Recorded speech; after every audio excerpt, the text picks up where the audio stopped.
संत समाज, सत्ता, संविधान और संगठन।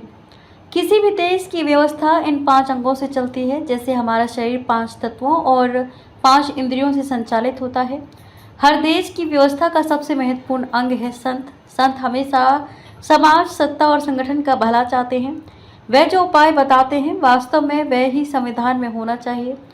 संत रविदास जी ने जैसे अपने दोहे के माध्यम से अपने मन की बात भी प्रकट की और सत्ता पक्ष को ये नियम संत हृदय के संविधान का भाव भी बताया कि ऐसा चाहूँ राज में जहाँ मिले सबन को अन्न, छोट बड़ो सब सम बसे रविदास रहे प्रसन्न। सबको अन्न मिले और छोटे बड़े का भेद ना हो, चाहे वह जातिगत हो या अमीर गरीब का। इस तरह भारत के संत हमेशा समाज के हित का काम करते हैं।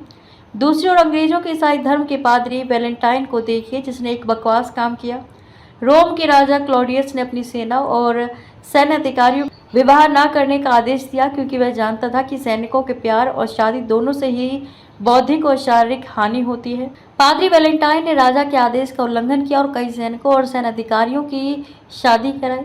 इस बात से गुस्सा होकर राजा ने 14 फरवरी सन 269 को पादरी वैलेंटाइन को फांसी पर चढ़ा दिया।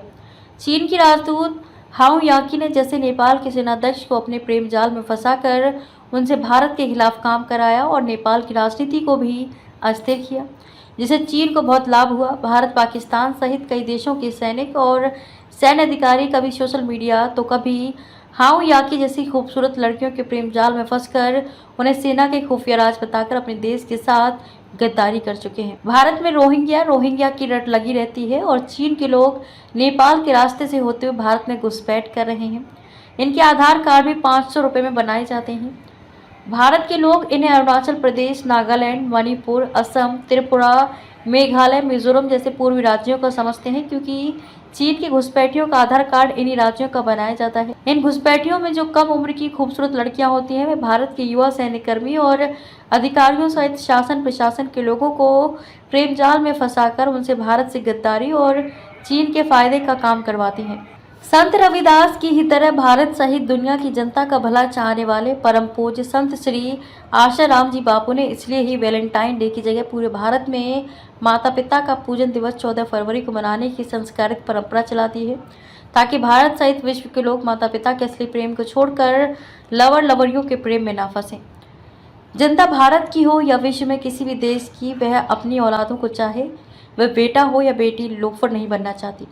ये बात सत्ता पक्ष में बैठे लोगों को समझ आ जाए तो वे भी इस पावन अभियान को व्यापक रूप में मनाने के लिए सहभागी बनेंगे।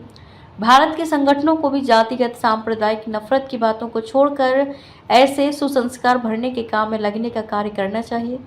देश का संविधान भी संत रविदास जी जैसे संत ने बनाया होता तो सबको अन्न मिलता। छोटे बड़े की बात जो भी मुंह से निकालता, चाहे वे दलित ही क्यों नहीं होता, उसे भी उतनी ही सजा मिलती जितनी ब्राह्मण को मिलती। संप्रदाय की बात कोई करता तो मुस्लिम की तरह हिंदू और अन्य धर्म के लोगों को भी बराबर ही सजा मिलती। विश्व के 75% युवा भारत में है।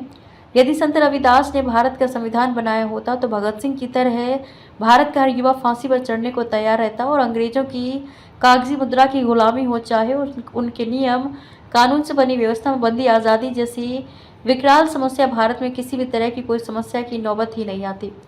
प्रधान संपादक महेश गौरी की विशेष खबर को शेयर फॉरवर्ड कर बिना वर्दी के सैनिकों की तरह पूरे विश्व में पहुंचाकर आप भी बिना वर्दी के सैनिकों की तरह खुद पर गर्व करें। देश और दुनिया की ताज़ा और विशेष खबरों के लिए देखते रहिए सैनिक गर्जना न्यूज़ चैनल। नमस्कार।